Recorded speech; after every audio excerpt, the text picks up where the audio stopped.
अस्सलाम वालेकुम। मैं हूं मोहम्मद रमज़ान और आप देख रहे हैं YouTube channel math bye MR. Math 100 general mathematics, इसका लेक्चर नंबर 2 टॉपिक 2 में लाए हूँ आप लोगों के लिए। तो आइए स्टार्ट करते हैं। टॉपिक 2 आपके पास है फंक्शन एंड क्वाड्रेटिक्स। ये आपके पास फंक्शंस के बारे में है। आइए देखते हैं। फर्स्ट डेफिनेशन आपके पास है a mapping between two sets A and B is simply a rule for relating elements of one set to the other. A mapping is also called a relation. एक सेट के element को दूसरे set के element के साथ relate करना आपके पास mapping कहलाता है। फॉर एग्जांपल ये उसने मैपिंग की आपके पास एग्जांपल्स दी हैं। टाइप्स ऑफ रिलेशन क्या है? वन वन रिलेशन क्या है? या आपका कोई सेट ए है या आपका कोई सेट बी है। तो वन वन रिलेशन क्या है कि सेट ए जो कि आपका डोमेन सेट कहलाता है, सेट बी जो कि आपका को डोमेन सेट कहलाता है। सेट ए के एलिमेंट सेट बी के एलिमेंट पर मैप हो रहे हैं और हर एलिमेंट के क्रॉस एक एलिमेंट है, यानी कि ये जो एक है सिर्फ एक एलिमेंट पर मैप हो रहा है। इस तरह 2 भी सिर्फ एक एलिमेंट पर मैप हो रहा है, 3 भी सिर्फ एक एलिमेंट पर मैप हो रहा है। सेट ए के तमाम एलिमेंट जस्ट वन एलिमेंट पर मैप हो रहे हैं। ये आपके पास है वन वन रिलेशन। ये ज़रूरी नहीं है कि सामने वाले पर मैप हो, ऐसे भी हो सकता है कि 1 9 के साथ मैप हो रहा हो, 2 5 के साथ मैप हो रहा हो। सिंपल बात ये है कि एक एलिमेंट जो है वो सिर्फ एक एलिमेंट पर मैप हो रहा हो। तो ये जो एक 5 पर मैप हो रहा है इसको हम कहते हैं जो एक की इमेज है वो 5 है। और जब हम 5 को देखेंगे एक के साथ हम कहेंगे 5 की प्री इमेज जो है वो एक है। 5 की प्री इमेज से मुराद है कि 5 किस की इमेज है? 5 एक की इमेज है ना। एक की इमेज 5 है और 5 प्री इमेज है एक की। इस तरह हम बाकी भी हैं। तो are mapping where each member of the pre image is map to exactly one member of the image. Pre image ये वाली है, प्री इमेज ये वाली है और इमेज ये वाली है। एक एक पर मैप हो तो आपके पास वन वन रिलेशन है। आ गया मैनी मैनी रिलेशन कि एक जो है वो ज़्यादा पर मैप हो रहा है। देखें एमन जो है, एमन पेरिस पर भी मैप हो रहा है, एमन दुबई पर भी मैप हो रहा है।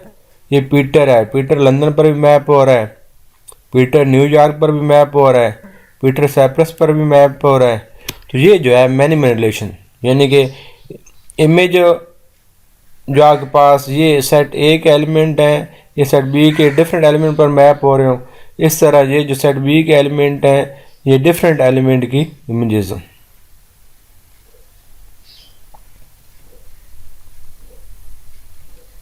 नेक्स्ट आपके पास है many one relation are the mapping where two are more member of the pre image are map to exactly one member of the image. आप देखें बात हो रही है प्री इमेज की।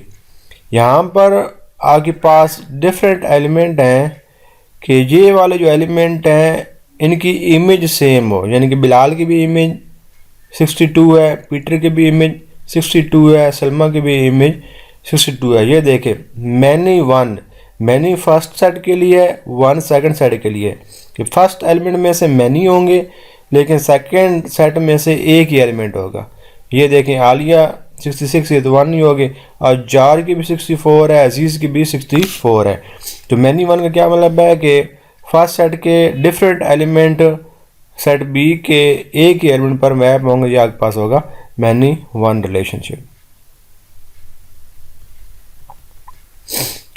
आ गया वन मैनी उलट कि फर्स्ट सेट में से एक ही एलिमेंट होगा लेकिन सेकंड में से ज़्यादा हो जाएंगे। ये देखें ये वन एलिमेंट है 14 तो सेकंड में ये 14 ज़्यादा पर मैप हो रहा है, पेन पर भी मैप हो रहा है, पेंसिल पर भी मैप हो रहा है। ये 30 ये देखें फर्स्ट में एक ही है लेकिन आगे ये मैप डिफरेंट पर हो रहा है। तो ये आपके पास है one many. Definition many one and one one relation are called function. ये सिर्फ दो जो मैपिंग हैं कौन कौन सी? मैनी वन यानी कि फर्स्ट सेट में से फर्स्ट सेट में से ज़्यादा मैप हो रहे हो सेकंड सेट पे एक पर, और वन वन के फर्स्ट और सेकंड के जो है वो एक एक पर मैप हो रहे हो। तो ये जो दो रिलेशंस हैं इनको फंक्शंस कहते हैं। ये अपने बात याद रखने MCQs में आ सकती है। The set consists of member of pre-image or inputs of functions called its domain. For a given domain, the set of possible outcomes or image of functions called range. ये देखिएगा, ये जो आपका पहला सेट होता है ये आपका होता है डोमेन और सेकंड सेट आपका होता है को डोमेन। आप सेकंड सेट में जिन एलिमेंट पर ये फर्स्ट सेट के एलिमेंट मैप हो रहे होते हैं वो होती हैं रेंज। फॉर एग्जांपल यहाँ पर ये पेन पर अगर मैप ना होता तो आपके पास रेंज में सिर्फ ये पेंसिल, रूलर, नीडल, स्टिक आते। तो आपके पास ये जो सेकंड सेट होता है वो को डोमेन होता है और सेकंड सेट में जिन एलिमेंट पर आपका फर्स्ट सेट के एलिमेंट मैप हो रहे हो आपकी रेंज कहलाते हैं।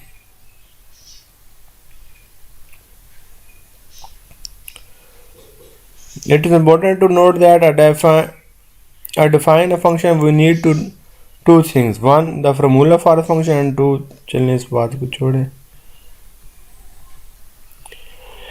कि आपके पास कुछ फंक्शन दिए हुए हैं, आपने इन फंक्शन का डोमेन फाइंड करनी है, रेंज फाइंड करनी है। डोमेन क्या है कि आप यहाँ पर x में कौन कौन सी वैल्यू पुट कर सकते हैं कि आपका जो आंसर है ना वो रियल नंबर है। यहाँ पर देखिए आप x की जो मर्जी वैल्यू पुट कर लें आपके पास आंसर को रियल नंबर ही आना है। तो इसलिए इसकी जो डोमेन है फुल रियल नंबर, यानी कि आप कोई भी नंबर पुट कर सकते हैं और आंसर भी कोई भी रियल नंबर आ सकते हैं। सेकंड में देखिए नीचे x-2 है, अगर आप x की जगह पर 2 पुट करेंगे ना तो नीचे 0 आ जाएगा। नीचे 0 आने का मतलब है आपका आंसर इन्फिनिटी आएगा। इट्स मीन कि यहाँ पर हम 2 नहीं पुट कर सकते।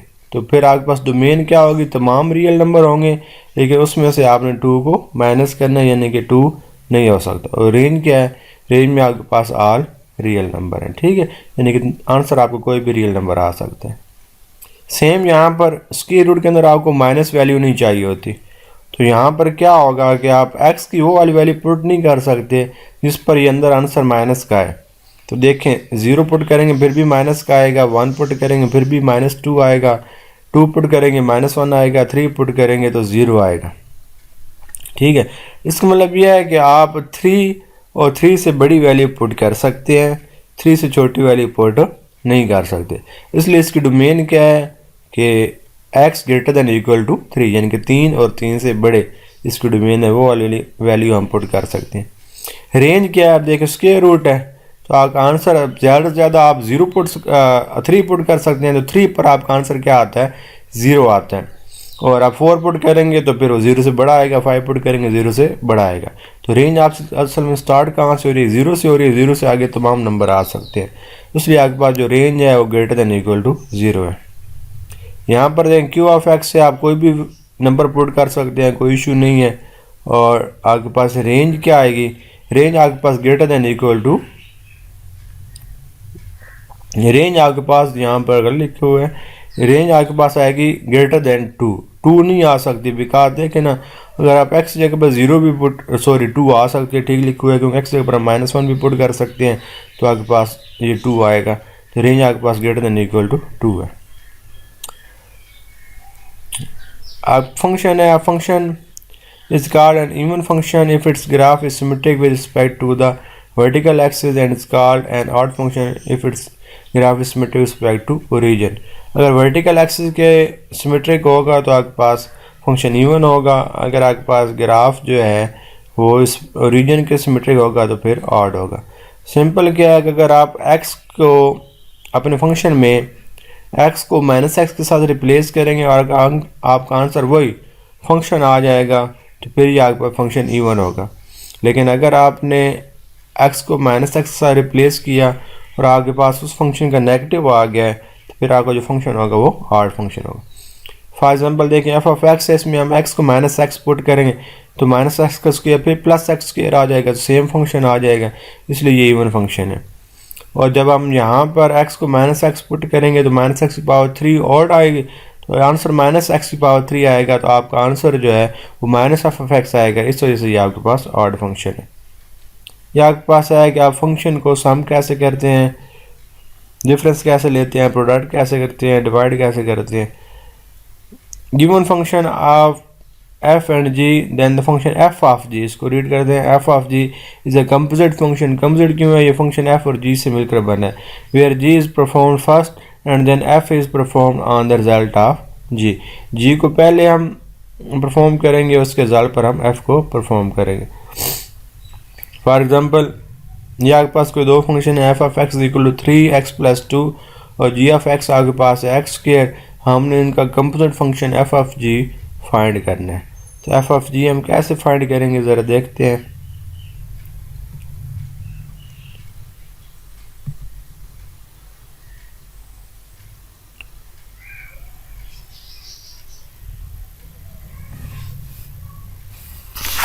ये देखिए हम एफ ऑफ जी कैसे फाइंड करते हैं। आपके पास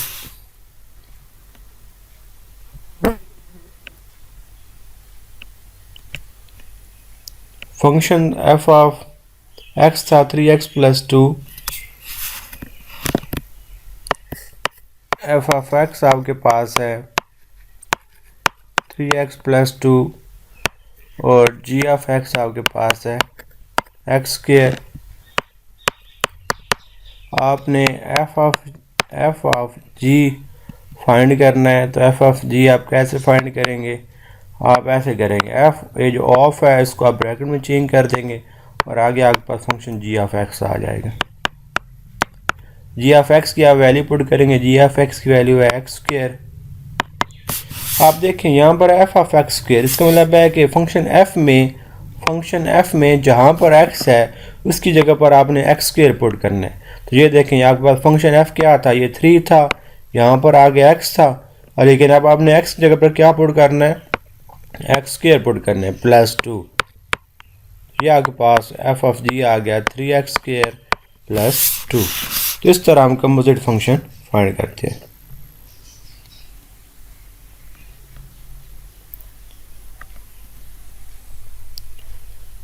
सेम ये एक और कंपोजिट फंक्शन दिए हुआ है आपके पास कि एफ ऑफ एक्स आपके पास है 4 माइनस एक्स स्क्वायर। ये भी मैं कर देता हूँ।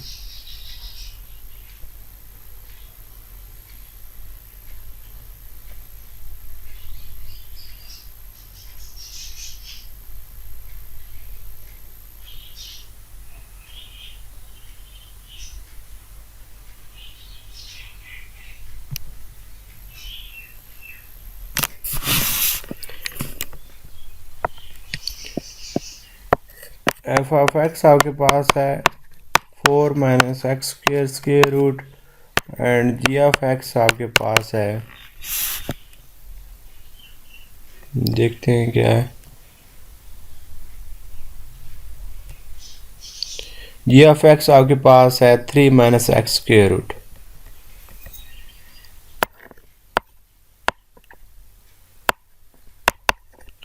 हमने फाइंड करना है F of G of X. तो कैसे करेंगे, एफ ऑफ को ब्रैकेट में चेंज कर देंगे और आगे जी ऑफ एक्स आ जाएगा। जी ऑफ एक्स जगह पर उसकी वैल्यू पुट करेंगे जो कि आपके पास 3 माइनस एक्स स्क्वायर रूट है।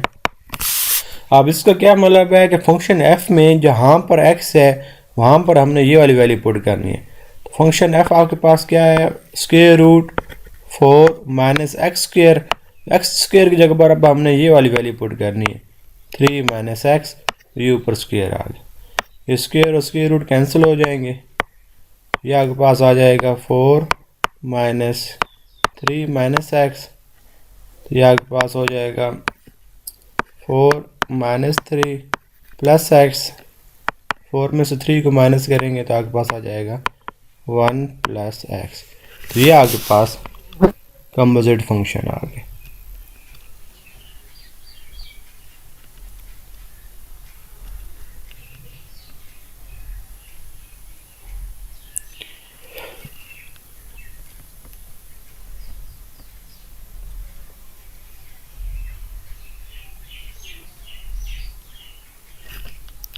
नेक्स्ट आपके पास नेचर ऑफ रूट है। इस टाइप का जो फंक्शन होता है जिसमें एक्स स्क्वायर वाली वैल्यू भी हो, एक्स वाली वैल्यू हो और फिर कांस्टेंट हो, या आपको पता है general form of quadratic equation है। तो इस टाइप के कोई फंक्शन को हम क्वाड्रेटिक फंक्शन कहते हैं। ये आपने बात याद रखनी है कि जो क्वाड्रेटिक फंक्शन ग्राफ होता है वो पैराबोला होता है, इसके पास मैक्सिमम और मिनिमम वैल्यू हो सकती है। ये आपके पास एमसीक्यूज हैं कि यहाँ पर A X square plus B plus C में अगर ए पॉजिटिव होगा तो ग्राफ आपका कनकेव डाउनवर्ड होगा एमसीक्यूज के लिए, अगर ए नेगेटिव होगा तो ग्राफ कनकेव अपवर्ड होगा। अगर आपके पास सी पॉजिटिव होगा तो ग्राफ जो है मूव सी यूनिट अप होगा, और सी नेगेटिव होगा तो ग्राफ आपका सी यूनिट डाउन होगा। ये आपने बातें याद रखनी है। नेक्स्ट आपके पास है क्वाड्रेटिक इक्वेशन को हम कैसे सॉल्व करते हैं। तो क्वाड्रेटिक इक्वेशन को सॉल्व करने के 3 मेथड होते हैं। First one factorisation, second one completing square and third one आपके पास होता है क्वाड्रेटिक फार्मूला। तो यहाँ पर आपके पास फैक्टराइजेशन एंड क्वाड्रेटिक फार्मूला है। तो फर्स्ट ऑफ ऑल आपके पास क्वेश्चन है कि एक्स स्क्वायर माइनस 2x को सोल्व करना है हमने। फैक्टराइजेशन मेथड ये है, आपके पास क्वेश्चन है X square is equal to 5x minus 6, इसको करते हैं।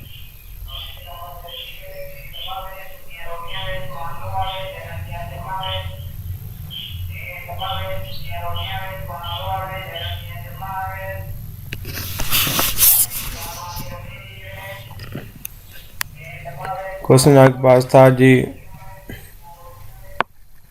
X square is equal to 5x minus 6, तो इन दोनों वैल्यू किधर लेकर आते हैं, प्लस का 5 यहाँ पर आकर माइनस का हो जाएगा, माइनस का 6 यहाँ पर आकर प्लस का हो जाएगा। अब हमने इस 6 के ना 2 फैक्टर बनाने हैं। कौन से 2 फैक्टर बनाने हैं, उनकी शर्त क्या है कि उनको अगर हम मल्टीप्लाई करें 6 आना चाहिए, उनको हम प्लस माइनस करें तो ये -5 आना चाहिए। तो देखिए 3 और 2 इनको हम मल्टीप्लाई करेंगे तो आपके पास 6 आ जाएगा, और हमने -5 बनाना है तो हम -3 और -2 करेंगे तो -5 आ जाएगा। इट्स मीन आपके पास फंक्शन जो फैक्टर बने हैं वो 3 और 2 बने हैं। ये आपके पास हो गया -3x -2x plus 6 is equal to 0। x आप कॉमन लेंगे, आपके पास हो गया x -3, -2 कॉमन लेंगे तो ये आपके पास हो गया x -3। इसको हम ऐसे लिखेंगे x -3 x -2 is equal to 0। दोनों को इक्वल टू 0 रखकर हम x का आंसर निकाल लेंगे। ये माइनस का 2 भी उधर जाकर प्लस का 2 हो जाए। तो सोल्यूशन सेट आपके पास आ गया 3 और 2। तो इस तरह हम फैक्टराइजेशन करते हैं।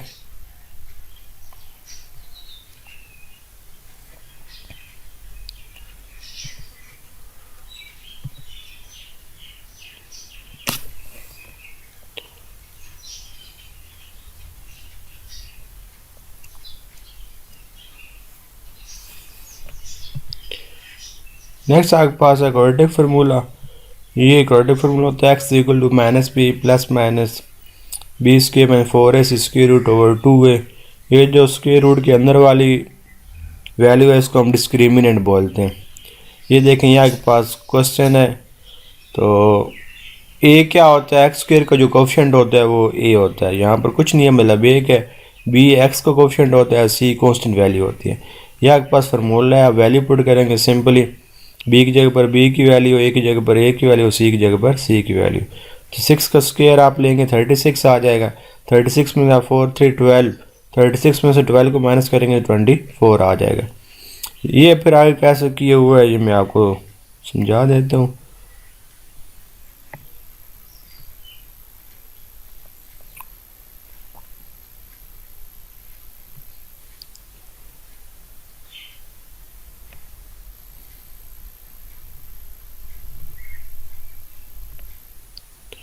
ये -6 प्लस -24 ओवर 2